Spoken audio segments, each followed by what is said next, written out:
সেনাবাহিনী, আনসার ও শিক্ষার্থীদের সহায়তায় আজ থেকে নারায়ণগঞ্জে 7টি থানার কার্যক্রম শুরু হয়েছে। থানাগুলোর নিরাপত্তা নিশ্চিত করতে প্রতিটি থানাতে সেনাবাহিনী ও আনসার মোতায়েন রয়েছে। আজ রোববার দুপুর থেকে নারায়ণগঞ্জে 7টি থানায় পুলিশ সদস্যরা কর্মস্থলে যোগ দিয়ে কার্যক্রম শুরু করেন।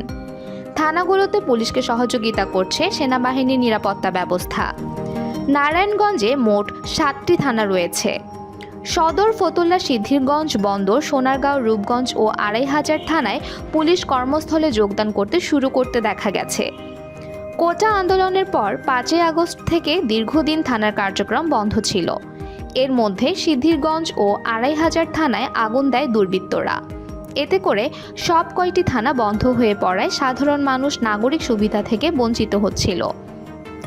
মানুষের সেবা ও নিরাপত্তা নিশ্চিত করে নারায়ণগঞ্জে 7 থানার পুলিশ তাদের কার্যক্রম শুরু করছে বলে জানিয়েছেন জেলা প্রশাসক মাহমুদুল হক।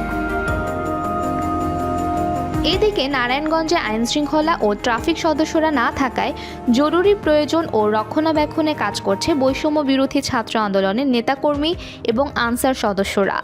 পাহারা দিচ্ছে থানাসহ বিভিন্ন প্রতিষ্ঠান। বিভিন্ন ধর্মীয় উপাসনালয়ে নিরাপত্তার দায়িত্ব পালন করছে ইসলামী আন্দোলন বাংলাদেশের সদস্যরা। রাস্তায় ট্রাফিকের দায়িত্ব ও শহর পরিষ্কার পরিচ্ছন্নতার কাজও করছে তারা। এছাড়া দেয়ালে দেয়ালে গ্রাফিতি করতে দেখা যায় বিভিন্ন প্রতিষ্ঠানের শিক্ষার্থীদের।